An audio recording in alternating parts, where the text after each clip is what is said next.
Freddy the Brave Frog. Story 2. Freddy and the Moonlight Orchestra. It was a still night at Lily Drop Pond. The moon was full and silver, casting glowing ripples across the water. Freddy the Frog sat alone on a lily pad, humming softly to himself.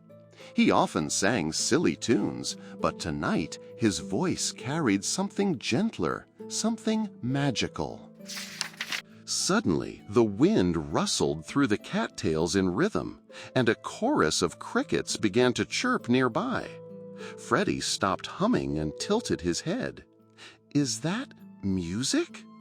A nearby reed flute, left behind by a human child weeks ago, caught the breeze and gave a soft whistle.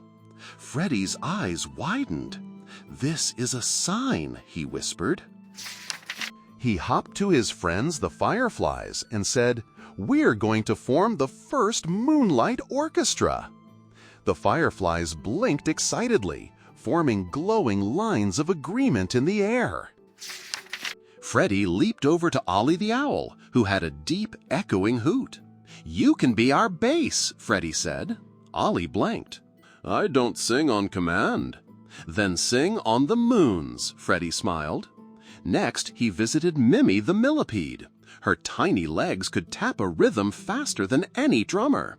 "And you want me to stomp?" she asked, amused. "No, tap, like raindrops on stone," Freddy said. The band was forming. Freddy recruited the cricket quartet near the willow tree, each known for their harmony. They crooned night lullabies that soothed the whole forest. Finally, Freddy returned to the reed flute. He wiggled it carefully into place among some twigs, and when the breeze came, it whistled its tune again. The animals gathered in a clearing by the pond.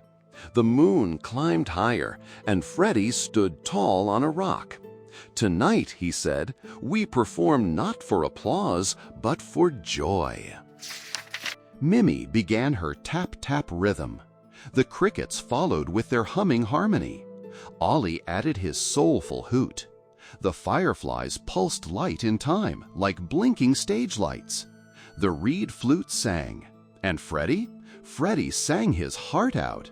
His voice was soft but pure, carrying over the water like a lullaby for the stars. Animals peeked from dens. Turtles poked heads above the water. Even the fish paused mid-swim to listen. When the final note faded, the forest was silent. Then came a slow clap, a deer using her hooves.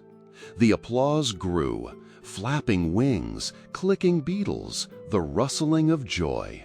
Freddy bowed deeply. That night, no one slept too early. Instead, they sat in moonlight, smiling and swaying gently. From that night on, once each full moon, Freddy's Moonlight Orchestra gathered to play. Not for fame, not for prizes, just for the love of sound and the simple joy of making music together.